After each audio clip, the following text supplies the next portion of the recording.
Welcome. You're listening to How I Did That, a storytelling podcast. Let's jump into today's episode. Thank you, Samir, for joining me today. Oh, it's a pleasure to be here, Neha. Thank you so much for having me. Of course. Can you introduce yourself to the audience? Oh, absolutely. I am Samir Tendulkar. I am the founder and CEO of Khal.com. Khal is a dedicated a cooking platform where users can show their cooking skills. There is absolutely no place where users can show their cooking skills, and I've built one. And I want to make this a multi-billion-dollar company, and the Khal name to be known by everybody on the planet. So that's the plan. Did you get the name from Game of Thrones? Oh yeah, I mean that's where the name comes from. Like in Game of Thrones, like the king is called Khal, and the king has a crown. And if you actually see, there's a crown in our logo. So that's where it comes from, Khal. And plus the 4-letter domain is like it's really difficult to get a 4-letter domain. I was really lucky. There was someone who bought it in the 90s. He sold it to me for $2,000. I'm sure it's a lot of money from where he's at, but I got a great deal on the name too. Oh, that's good. Yeah, because I was thinking that it's very common that somebody else would already have bought it. But cool. So before we get into that, I'm going to go back to like college. Did you always have an interest in cooking? Because you're not cooking on the website yourself, but you did make a website related to cooking. Oh, I kind of do have around 20 recipes of my own. They are really amateur cooking. Like you actually see really amateur cooking in there. It's like I have on the site, you have like, you have like champion chefs out there who won national championships. I have chefs who won national championships on the platform. But I do have a few, I do have a few recipes in there as well. It won't be something that you look up to, but it actually shows you that the guy can cook. So yeah. I see. So you did have like an interest in cooking. Was this from an early age when you were in college? Oh yeah, so it is from an early age. My dad, he cooks really good. I mean, he's not a professional chef. He's a mechanical engineer, but he cooks so good. I have like stories of where, like we used to live in India back in the days. We've actually had people knock on the door and be like, I've been smelling this thing that you're cooking for a long time and I can't bear it. I know it's so embarrassing for me to ask, can I just taste a little bit of it? Wow. Really? And yeah, that is true. And then we've had, I actually know a place where he actually cooked, where one of his friends actually called a caterer to have the food cooked. And dad's friend, he asked him to cook one recipe. And we were actually seeing that people having bread, like he made chicken curry in that thing of his. I've actually heard stories from dad's friends, not the friend who invited him, but other friends who were at the party, that people had breads in their hand and they were rubbing it against the utensil, to get a little bit of whatever is left over. So I was like pretty I've never blessed. had cooking that good. I need to try your dad's cooking. Yeah. Wow. So were you inspired by him? I was, and so back in the days I used to try a little bit. So my food didn't come out as good as his, but I like decorating it and trying to compete with him like in a silly boy kind of thing. Like, where I try to make it look good. It doesn't taste as good as his cooking, but I used to put something together. So from an early age, I did like to cook, but I didn't do anything at a professional level. But it was like back in the days when I was with roommates and stuff, I was the only one always cooking. Like, usually people have turns. Like if you live with roommates, people usually take turns to cook. But it was never that with me. I was the only one who cooked and who just your loved roommates doing it. Like that. Oh yeah. Yeah. You kind of get a lot of importance, you get like if you are the only one cooking in like if you have 3 roommates and you're the only one cooking, it gives you a little importance in that house. You're the one cooking, and then you have like so many sous chefs, and you have a grocery, like the go-for who gets groceries, then there's somebody who does the dishes, but you kind of get a status of like it's something that people cringe. But if you love doing it, like for me, I used to listen to music, either drink like beer or wine or something like that. And then when you're drinking and you're cooking, you just feel like going on cooking. I mean, I think nothing professional, but just a fun thing that I love to do. This was like through my school, through my colleges. And yeah, so I just love to cook for fun. What were you studying in college? Was it anything related to the arts, cooking, anything like that? No, I was always in science. Where I am from in India, chefs, at least when I was growing up, chefs and cooks don't get paid as much. You could actually open a restaurant if you wanted to pursue your hobby of cooking, but it never occurred to me that you could actually do anything in cooking and make money out of it. So I Mm-hmm. was mostly in the science part of things. Then I became a developer. I started coding, and then it just fate had it that I just saw like my wife's friend. She was applying for a chef's position, and when she was applying for a chef's position, I saw her apply. And when she was applying, she had a resume, and then she attached all the pictures of the food that she cooked, like how all the beautiful decorations and everything. And she had like 35 or 25 different attachments. Mm-hmm. And I was like, what are you doing? Like, this is we are in 2019, and Mm-hmm. who sends emails with 35 attachments? That is so 1990s. Right. And she started laughing, and she was like, yeah, but this is how we do it. Oh, And I is was that like, usually how, when you're applying for a cooking position, you have to attach pictures of all the things you've made or different things I you've made, mean, different techniques? you that is like, I actually found that later too. Like, I went to a culinary school, Mm-hmm. and I wanted to know how big this problem is. I went to a culinary school, and I asked people out there, how do you guys apply for a chef, like a chef position? And then I found out that is exactly what they do, because restaurants that want to hire them, you can't just write the name of a recipe. It doesn't say anything. Yeah, you need Because presentation. yeah, they actually, when you show a picture of that, then they kind of get a feel of, oh, this is how this guy can cook, or this girl can cook. So they usually attach like 25 30 things, or 25 30 images. And I saw potential in there. I was like, you know what, maybe there is something in here. I'm a developer, so developers have something called as a GitHub. Is this GitHub where you Mm-hmm. have a developer's profile? Then like actors, they have something called as Backstage, where you have an actor's profile. And I was like, how come there's nothing for cooking? Like, cooking is the number one hobby of people around the world, and there's no dedicated platform for cooking. So I was like, okay, let me just build one. Maybe chefs could use this when they're applying for jobs. That is how it all started. So I built a dedicated profile platform for chefs that they could apply jobs for. And then I saw, what, I was like, nobody's going on anybody else's profile. Everybody's just stuck to their own profile. Then I was like, let me give them points. Like, I'll give you 10 points to add your recipe. But if you go on someone else's profile and you make their recipe, go on Italian, Ethiopian, Indian, Bangladeshi, Pakistani, go on different things, make their recipes, show a proof image that you actually made it, and I'll give you 15 points. And then when you get, like, when you make certain number of your recipes, certain number of other people's recipes, you start getting badges, like this badge, because so many of your recipes, Mm-hmm. so many of his recipe, this badge, and the badges go up. So I was like, this is like a fun thing. It'll be really helpful for chefs. And then to my surprise, 95% of the people on the site were not professional chefs. They were just regular people. They were accountants, they were musicians. The latest I have is a cryptocurrency venture capitalist who's joined Khal.com. And I found that unlike other professions, cooking is so different. Everybody wants to say that they cook good. Mm-hmm. And yeah, and then there was no way of quantifying it. All you can say is I cook good, but beside, like, in a conversation, unless you invite that person over, you can't prove how good you cook. So Mm-hmm. then, I guess they found through Cal, they found a way to do that. You can say, I have so many culinary, I have a reputation, I have so many reputation points, I have this culinary badge on Cal. Mm-hmm. I guess that is what. So far we have around more than 10,000 users on the platform from all over the world, and we've got that in such a short time. So we're excited with what we are doing. When you were in college and you were studying like software development, right? Oh, I actually did not. I studied botany. I actually learned to code later. So when you finished high school, like in India, it's like +2? Yes, it is. It is. Yes. So Yeah, then when you finished that, then you went to study botany? I did. Okay, I'm curious because in India, like from what I know, usually it's engineering, doctor, or like arts. Yeah, that is actually like, a lot of people actually think that that is the only thing that you could actually just do. Like, usually if you tell people you're an Indian, they assume, like, if you're not a doctor, you're probably an engineer. In my case, it's not an exception, but but usually there are other fields out there. There's botany, there's zoology, there's commerce, there's a lot of different things. Like right now, there's a lot of different things that have come up. I actually took botany. Like, I was like, I wanted to do agriculture, and Mhm. I had a lot of different plans. So biotechnology, and I ended up working for a pharma company with my botany background. It wasn't something that I really loved doing, and then I turned to coding, which I loved for some reason because I was good at math. I don't know why I took botany.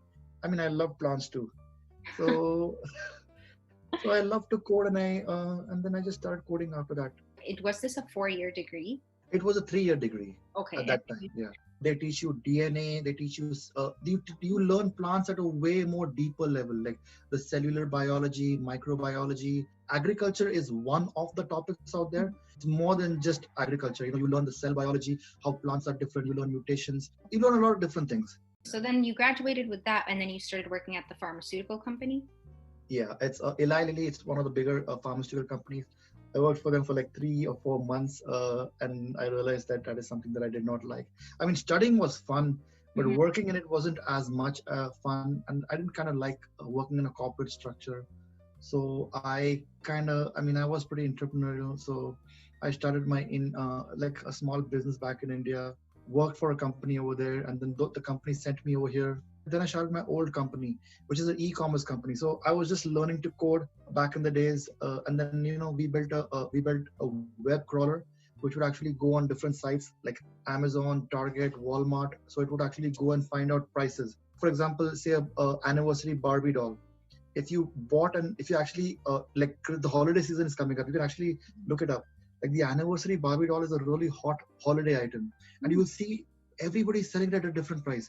Someone is selling it for 25, someone is selling it for 35, there's someone selling it for 45, and surprisingly they all sell at that price and they all get sold out. And whatever price they're selling it at, it gets sold out. So I was just curious, what if I bought it for the cheapest price, $25, and what if I sold it for $35? Would someone actually buy that? Uh-huh. And where would I sell it for? Then I was like, what if? So I built a software where I could actually monitor the prices, monitor the inventory. I listed something from one site, and I put it on eBay. I was Mhm. like, let's just do a small experiment, buying it from one site and selling it on eBay. Let's see if it sells. And everyone told me that why would they buy it from you? Why wouldn't they just buy it from Target or Mhm. Amazon or Walmart? But surprisingly, this was in 2012, and we did like $36,000 in sales. And at that time, I was so surprised. I was like, "Wow, $36,000! People told me that this can't be done. No one's going to buy something. If they know you're buying it from Amazon, they'll buy it from Amazon." So this was just the Barbie doll? No, they're not just the Barbie doll. There were a lot of different things. Oh, so I basically think you're just flipping items. flipping And it items, worked. yeah. And Oh, this was in 2012, $36,000. Then I employed a few people, and then from $36,000 it went to $600,000, to $4.5 million, and the last year we did $9.6 million in sales. It wow. was a lot. It grew into a very big company back then. I mean, I just kept hiring people and then getting newer plans and newer ideas, and then it kind of kept growing. And then till eBay actually told us that you can't do what you're doing, and Right. then we had to So stop. so that kind Then of that stuff is not allowed on eBay? Like people buy stuff and just resell it. yeah, they do, but then not at the scale at which I was doing it at. We were doing it at like doing it at crazy scale sales. Like in 2016, I had like $1.25 million in sales in December in just 1 month. We That's were doing like insane. crazy amounts of sales. We had like 750 emails in a day, and like it just grew out of. Too I much to mean, we just. handle. I mean, it wasn't too much to handle. I mean, I would have loved. My goal after 9.6 is almost close to $10 million, and I was like, I wonder if I can take it to $100 million in Yeah. sales. It was like, and it They was such a shut you guys stupid down. idea. Huh? No, that's such a smart idea, but they shut you guys down right then. They just didn't like it's actually called drop shipping, but Yeah. they didn't like that model. They made it a lot difficult for people, and then we were like, okay, fine. It was good till it lasted, and it wasn't. It was completely bootstrap. It was self-funded. There was no investor money in it. I mean, Yeah. who would invest in an idea that's stupid, right? I'm Yeah. buying it from there. I'm selling it over here. But it was a simple idea that grew into so big. There were a lot of people employed by it. And then after that is when I actually thought of doing something serious. I was pretty serious in that too. Like I wake up at 4 in the morning, right from my college days. I Mhm. have this habit of waking up at 4 in the morning. I kind of work pretty hard, so that Yeah. is how a simple idea grew that big. Now I have this, and I want to take this to the next. Make this a multi-billion-dollar company. When you said you worked at a pharmaceutical company, I'm just curious, how did you tie what you did with biology? Like, what was your role at that company?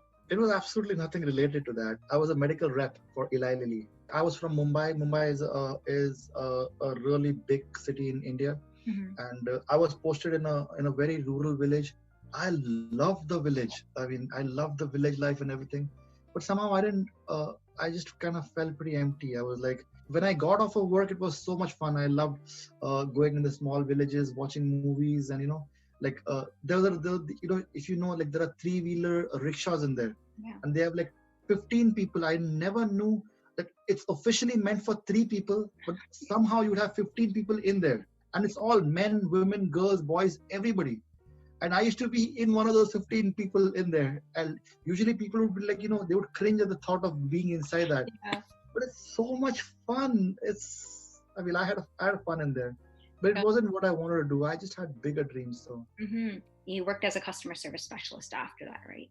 back in the days in India, there was a thing with call centers were coming up. I worked for an AT&T call center. Like it's called Converges. The name of the company was Converges, but it did the process was AT&T billing. The funny thing is they actually taught me the American accent out there. But as you can listen to me, it's all gone. It wasn't even there when I was talking to the customers. I was pretty bad at that. They talk with American accents. That's really funny.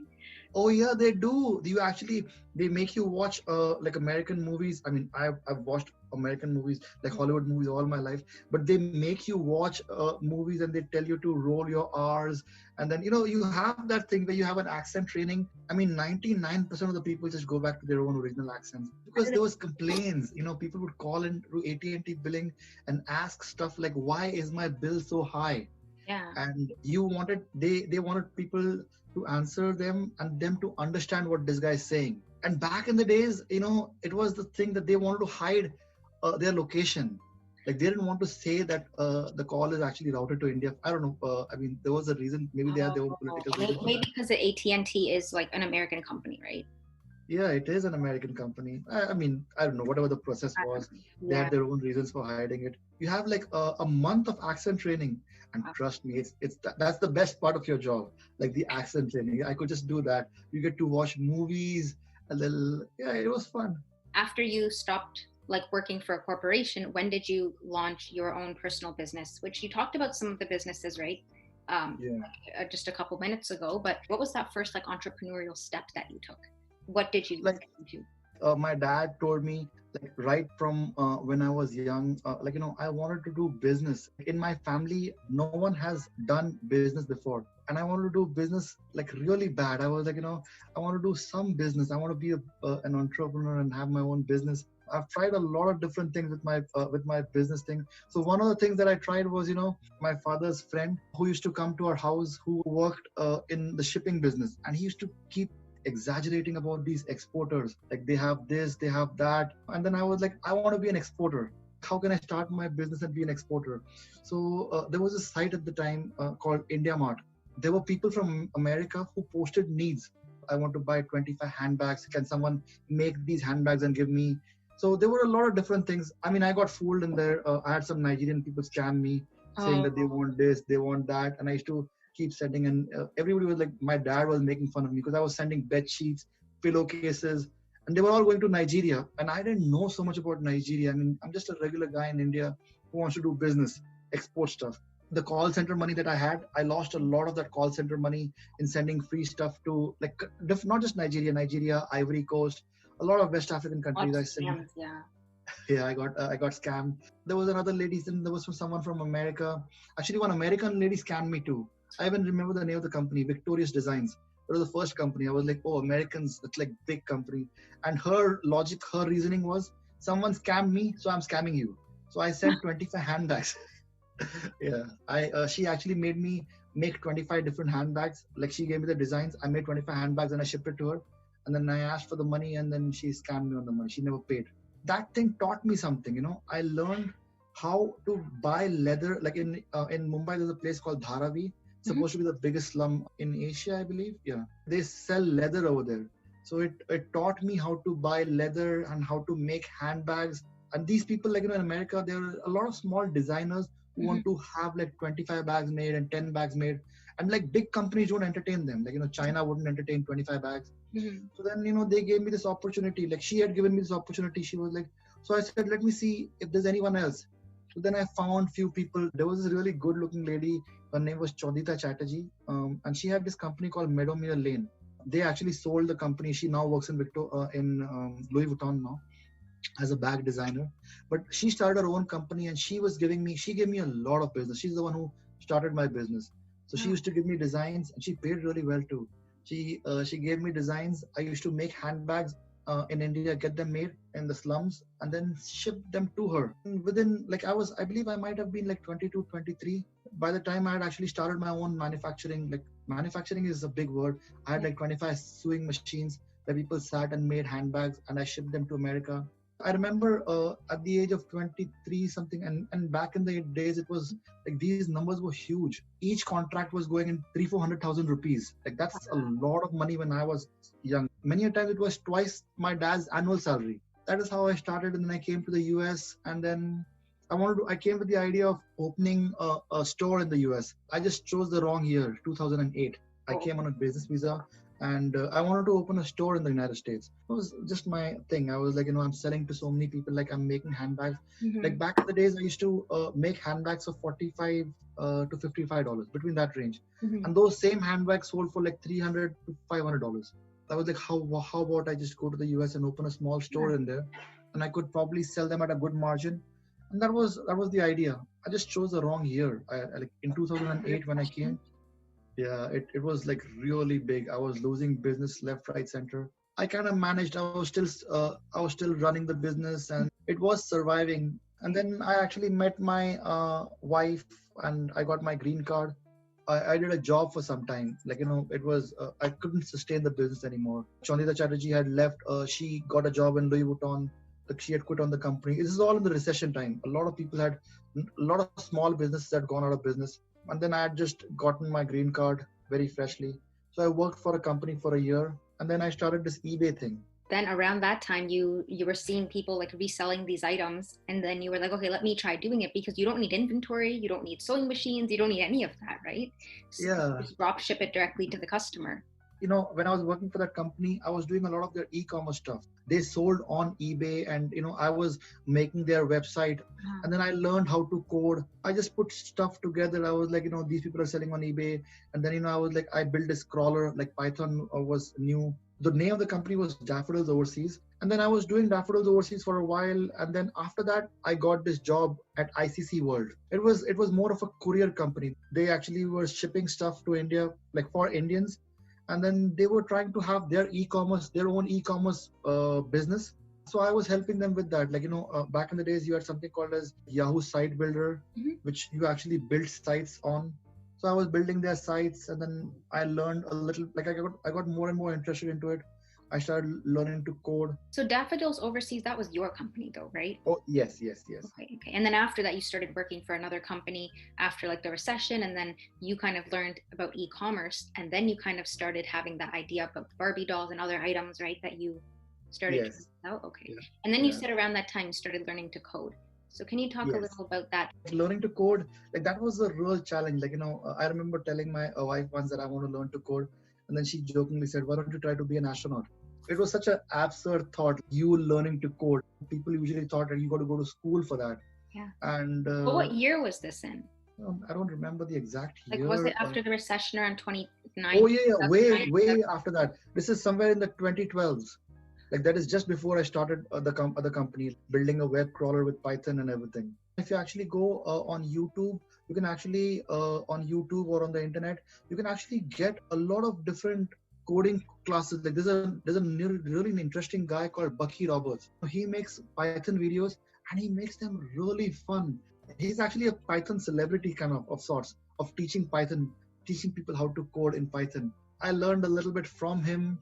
So that is how I learned, like basic stuff. It wasn't too techie. Like a web crawler is like, you have like Beautiful Soup, and you have a lot of programs out there which actually help you build crawlers.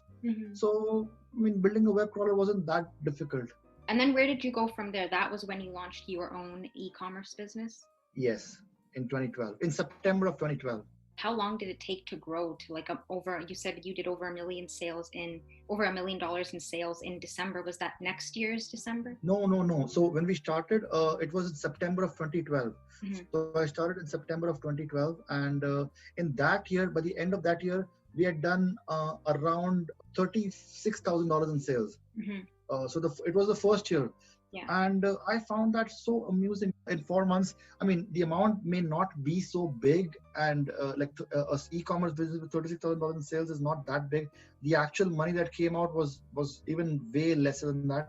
But it just proved something, that you can buy something from one place and sell it on eBay, and people will buy it, because and people told me it's not going to work. People are going to leave you negative feedbacks left, right, and center, because the package clearly says Amazon.com, the package clearly says Walmart, it clearly says Target. It clearly has, many a time it would have the bill in it. It would say they know that they bought it for $15. The price on the receipt says $10. Everybody sees what is going on over here. They leave you negative feedbacks. They will never buy it from you. But there was no reason why people bought. Like, I till now don't understand why people bought. And then I actually made it with this logic, like I go to stores many times and I ask for stuff. Like if I pick up this mouse and I ask them, how much is it for? And someone tells me $15. I never go across the street to ask what is the price over there. I say 15, they say 15, I just buy it. I can't remember the last time I did a price check on something. People like convenience. Yeah. So it never occurs to them. And then when the stuff comes, there are so many times when the merchandise comes to my house and I don't remember how much I bought it for. And many times I don't even look at the receipts. But I didn't know it would work in a scale as big as that. That's crazy. It's really crazy. Did. So then how long did this go on for? When did they stop? In 2017, they were actually asking us to stop somewhere in January, February, March of 2017. Mm-hmm. In December of 2016 is when we had the highest sale. Like we had like $1.25 million in sales in December of 2016. And the biggest sale that I've had is, and I know that I had, is maybe I missed a few days, but there was this one day when we had like usually $20,000 a day was the average sale that we had. In December, it went all crazy, 35,000, 45,000. There was the highest sale was $65,000 a day. But that wasn't what I was actually making. It wasn't my earning, it was the revenue. So then how much did you guys lose in like customer returns, shipping? You have to pay your employees. Like how much profit did you actually keep? What percentage of the sales? I'm just curious. It wasn't too much. I mean, in the end, like the margins had dropped a lot. So I wasn't making a lot of money. I was barely surviving. It was maybe, I don't know, maybe $100,000, $200,000 a year. It wasn't too much money. I had 100 people who were working in India. There were 10 people who were working in the US office. Like there was a lot of work. I had 250,000 items that were listed. Like I know the price of the item. I know the inventory of the item. The software does that. There was a lot that actually went into it. I actually made the listings. I had people do research. I had people do listings. And there was a lot of customer service, like 600, 700 emails a day. So there was a lot that actually went into it. And then we started international shipping. We were getting stuff into our office because Amazon doesn't ship to a lot of different countries. It doesn't ship to India for sure. It doesn't ship to Europe. It doesn't ship to the Middle East. So then we started getting stuff to our office and then shipping it to different parts of the world. It accounted for like 20% of our business and 60% of our profits. So you weren't only selling on eBay, you were selling on eBay and Amazon. Your listings were up on both websites. No, they were actually going to these different places, but I was mostly selling like almost 100% of it on eBay. When you were doing this, Amazon was still pretty big then too, right? Oh yeah, it was in 2012, 2013, 2014, 2015. It was huge. And they all had there was another company called Jet.com, which actually later was acquired by Walmart. But at our time, it was still Jet.com.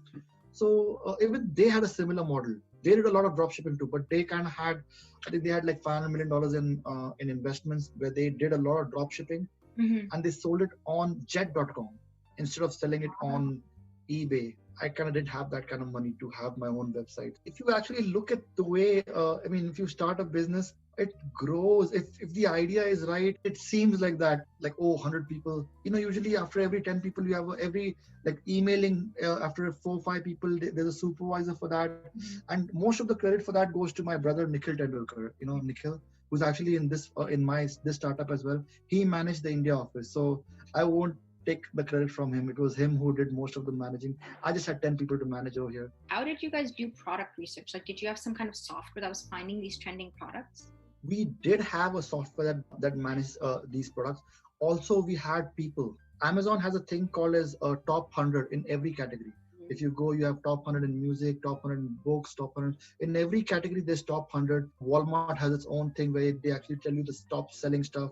So you kind of make sure that, you arrange your software, like the crawler, in such a way that it manages the inventory and the price. Because the prices are never the same. They fluctuate.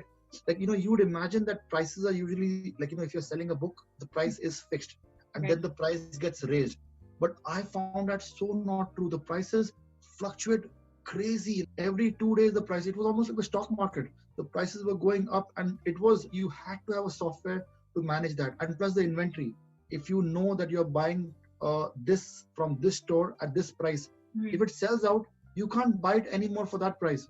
Yeah. You end up buying it for a more expensive price, or you don't even have that merchandise. The crawlers had to do that job of keeping a tab of inventory and the prices. But it was mostly manual work and research of a lot of different people. We had 250,000 items listed in the whole business, so it wasn't humanly possible to keep an eye on so many items. But there were people who were actually involved in the research. They actually searched for products to list. After you got shut down, where did you go from there? I was all over the map. I was doing a lot of crazy things, and I just take it in a very light way, but it was very depressing. Firing people is not an easy task. Losing the 10 people, closing your office, you had to actually fire them one by one. I can only imagine emotionally how big it must have been on my brother to fire 100 people. I was very depressed at that time. I mean, I still had money, but I didn't even want to stay in the same room with my wife because I had she had me nagging, get a job and stuff like that. And I wasn't in the right mood. So I just drove Uber for some time because I could stay away from her. I could stay in my car. It was really soothing. It relaxed me a lot. And then I was trying all sorts of crazy things. I think I had 2 or 3 Kickstarters where I had I launched 2 or 3 games, like really silly games, like I made a new game called Pass or Dare. I designed the cards. And then I had curse word playing cards. And you physically designed with your hand, like a board game? It's not physically. You do it on Photoshop and stuff. I see. Yeah, you design. It's a physical game, right? So you print out the cards. Yeah, you'll play with cards like Pass or Dare. None of these work. These were just crazy ideas like curse words, playing cards. So instead of saying 2 of hearts, you'll have a curse word in there, 2 so and so of hearts, or 3 so and so of something. Like all crazy ideas. I just kept fooling around. Then I even someone told me about, let's have a tour company that shows people in 50 states. Like it didn't work out. That would have been a nightmare because with the COVID-19 coming up, we would have had to refund people's money. It would have been a complete nightmare. After a few things, and then I saw this lady was applying for a culinary job. And when you're actually looking for something to do, you just take up whatever comes in your thing. And then I saw this lady applying for a culinary job. It was fun. And then that was the lady applying with the 25 pictures. Yeah. So looking at that girl, that lady actually gave me the idea when she was applying for a job with 25 attachments. That was the light bulb moment. I was like, right. Whoa, there is nothing for cooking. Could this be a thing? I love the response of it. People are signing up. They're adding their recipes. I want to add that ambition of making it really big. I don't want eBay to come and shut me this time. Right, because your own. We were closed with no fault of ours. When you got the idea in your mind, what did you do next? It just stayed in my mind for some time. I was just brushing up on my coding skills. And then I was like, let me just try. Usually you're like, that idea has been bugging you for some time. Let's start with something. And then you started. And then once you started, then I got pretty serious. Then I was working 15 hours, 16 hours a day. There was nothing on paper, I've made a lot of things on paper and none of them actually came. I've been doing a lot of things in my life, even with cooking. When you start, there are times when I actually start chopping onions. Like if you see in India, a lot of food, they actually use onions. And it has been so often that I chop onions and I put them in the pan. I still don't know what I'm cooking. You're stirring the onions thinking of what do I cook?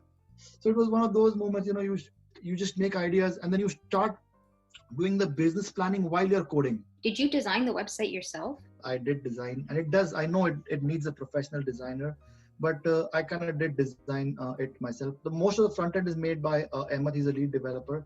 I did all the back end. Initially I had done the front end, Yeah. But then we wanted to improve on it because people were complaining about the design. So I got him. He did the design. He's not a professional designer as well. He's a front-end developer. It's coded with something called as Vue. It's a modern JavaScript library. Mm-hmm. So he did it with Vue. Right now, Khal is deployed serverlessly on AWS. So the way it is built is it can handle any amount of load, and you just have to pay for. It's a thing where you don't have you don't have a fixed infrastructure.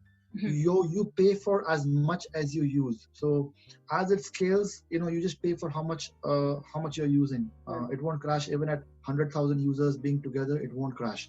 I see. So then if I wanted to go on there, right? So I would start making my profile and then I can upload recipes and then videos. It has to be videos to go with those recipes, or is it pictures, videos, a mix of both? The way Khal works is, the name of the platform is show the world your cooking skills. Mm-hmm. So it doesn't have to be videos. It can be just photos. The minimum photos is 3. You require minimum of 3 pictures. If you're adding only pictures, you have to have a minimum of 3 pictures. And the only rule is at least one picture has to be you making the recipe.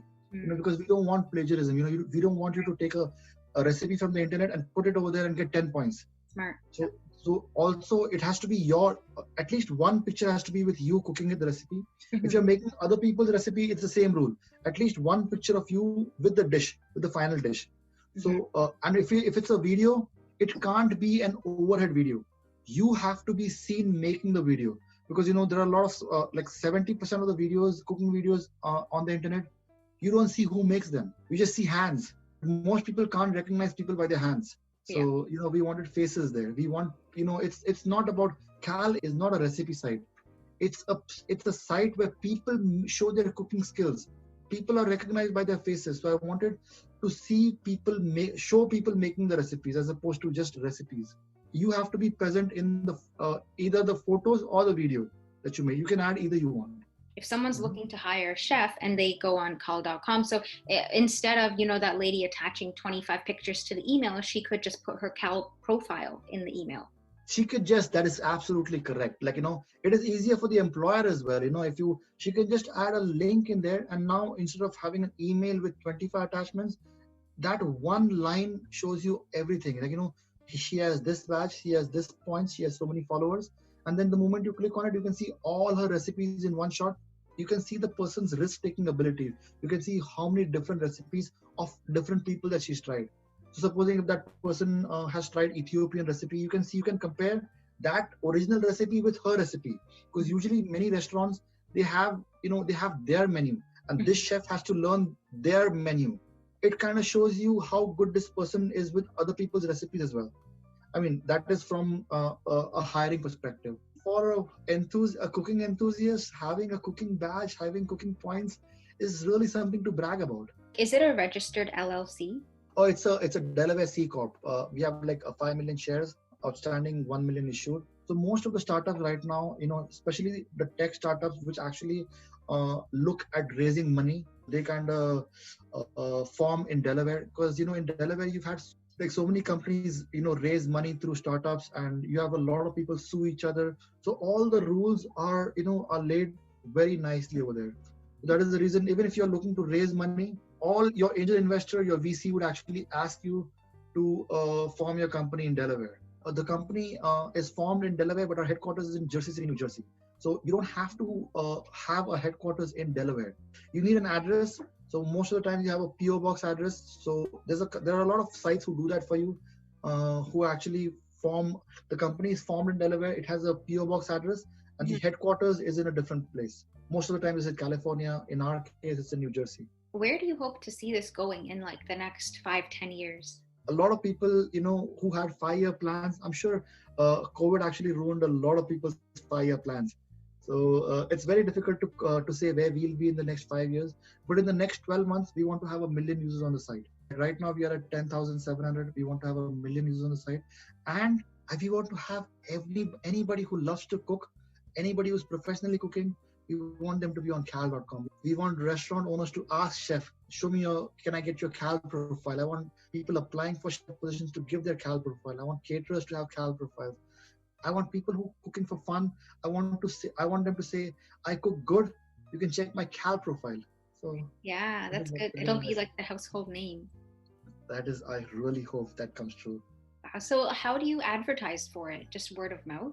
Right now, we've been emailing people to join Khal. And that's how we are getting our users. Emailing chefs, cooking influencers. And then once they join, you just have, they bring a few people on the side with them. And so you get a lot of side audience. Do you guys have an Instagram page? I do. It's the same name, _khal.com_. Like over COVID, you can't really go out, you can't really network unless you're somehow connecting with people on LinkedIn or emailing or Instagram and stuff. Yeah. Oh, we did. If you actually see, we even got featured in the top 100 social media startups in the whole world. There's a publication called the Startup Pill. Mm-hmm. So they do research on startups. They wrote an article on social media startups and the top 100 social media startups of 2020. And we got featured in there as well. I'm going to put some of this in the description of the podcast when I publish it. So people can go to the website, they can go to the Instagram, they can find the Startup Pill and see more on that. So who's on the team right now? Is it just you and your brother? Oh no, we have a really we have a big team, not a big team. We have like a team of very influential people. We have the editor-in-chief of Inc. magazine and Inc.com. He used to work. He was the editor-in-chief of Inc.com and Inc. magazine. He's currently the head of content in Sequoia Capital. So we have him as our chief marketing officer.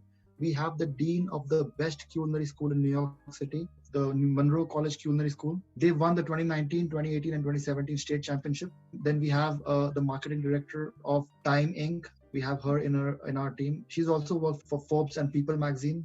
Then we have a CFO of McCann. It's one of the top advertising and accounting firms in the world. So your team right now, how many people total is it? 8 people total and 3 in India. As of right now, like most of the big names who are in there, we have like meetings twice a week or once a week, and then we discuss on how to grow things. And then my brother, they're actively hands-on. The developer, me, my brother, and the employees in India, we are hands-on and emailing people, telling them to join the platform. So raising awareness, and right now we haven't raised. We are still raising our money. So till we close our round, we're raising a $1 million round on WeFunder. So till we close our round, we are just bootstrapping it, growing this thing. Like we didn't raise any money to come till here. It's completely bootstrapped. It's not donating. We'll actually be buying shares in the company.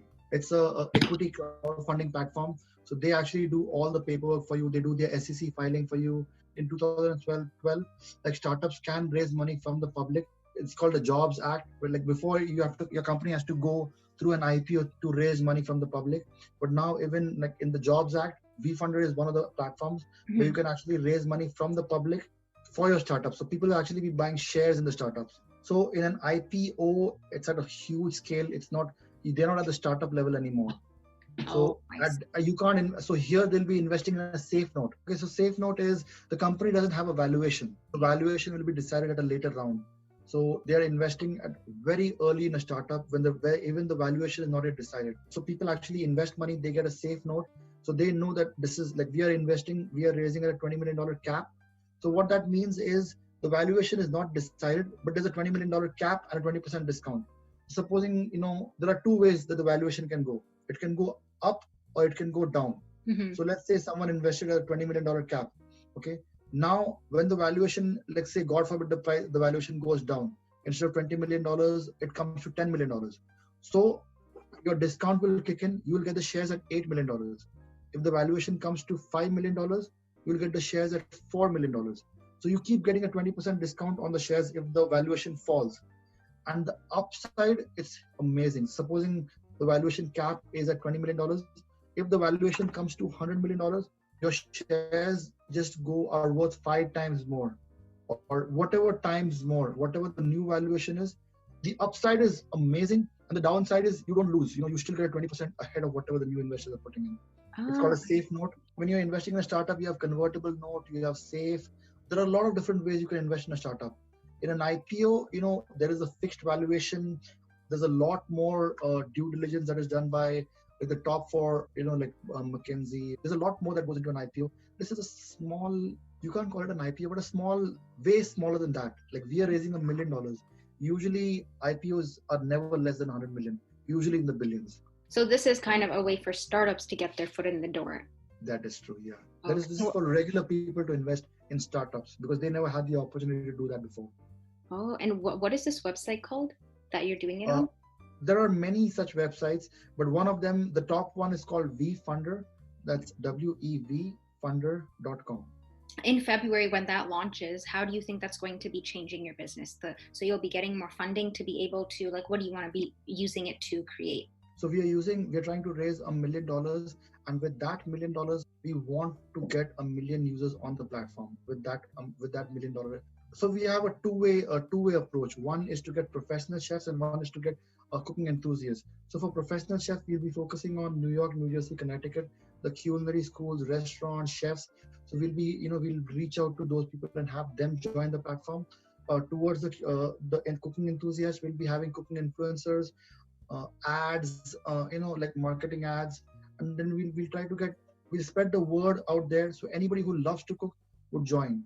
So it's a two-way thing, like, professional chefs, and so that is the approach that we are taking with the $1 million.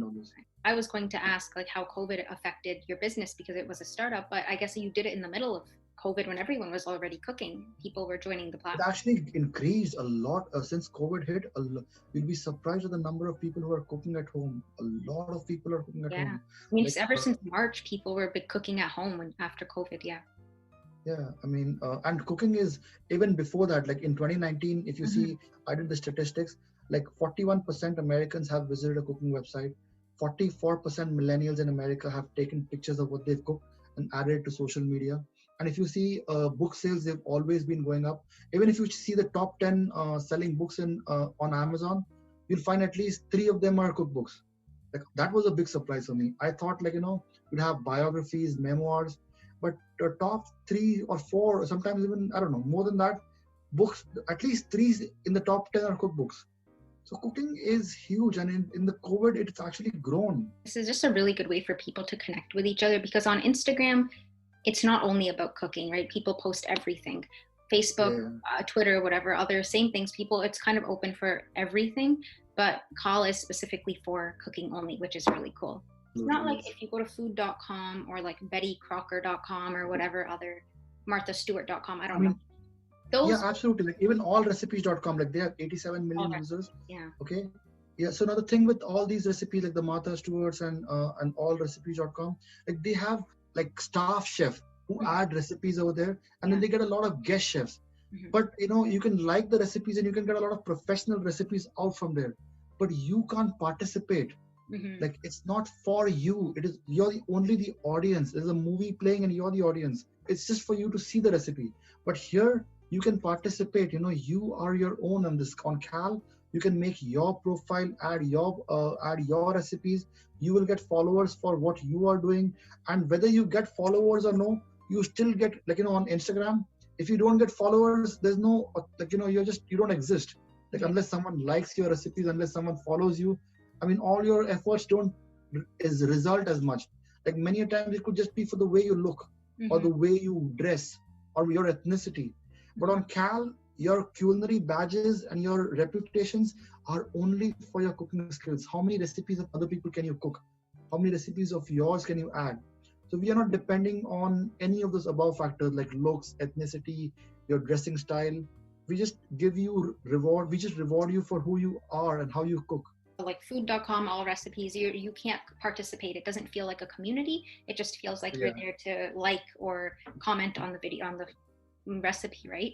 People like to be part of a community, even if you're not, like you said, you don't have to be professional, right? Anybody can join on. What tips would you give for people who are very entrepreneurial minded, but they don't know where to start? They're just looking for their next idea. I mean, there are 2 different things. Like, one is like the idea, and the second is what to do with the idea. So, if you're looking for an idea, if you just keep a fertile mind, you just, the only thing that you're looking for something, like, in India, there is this saying that if you search really hard, you can even find God. Whatever it is you're looking for, whether you're looking for an idea, you're looking to monetize your idea, if you just stick to it, I mean, if you give up, then it's gone. But if you keep at it, I want that next idea, or I want to the next investor in my idea, or I want to make money through this, or whatever it is. Like, you want to be a YouTuber, an actor, you want to be an entrepreneur, comedian, anything that you want to be. If you just put your heart in there, there's a good chance that you'll find success in that. I know people say don't give up, right? Don't give up, keep going for it. You'll eventually reach your goal. And it sounds like the more you keep saying it, it sounds like you hear it all the time, but it doesn't click until you actually keep going and you don't give up and then you see the results. Yeah, because you never know how. You just feel like you're just walking in the dark. You just don't know. Like, there's no road that you're walking on. Like, this is there and you have a map to walk. It's just like walking in the dark. So yeah, you just have to stick to it, I guess. Yeah. You've done like so many businesses in the past. You have so much experience that you've built up and now you're using it on this platform. And I think like you have so many good people on your team with you too. I really think this is going to be something really cool to look forward to in the future. So I didn't have any other questions. I think we're pretty much done. Awesome. Yeah. Thank you so much for having me. It was such an honor talking to you. Thank I'm sure you. you're going to make it really big as well. Oh, thank you. You as well. Okay, take care. And that's a wrap. Thanks for tuning into today's episode, and we'll see you next time.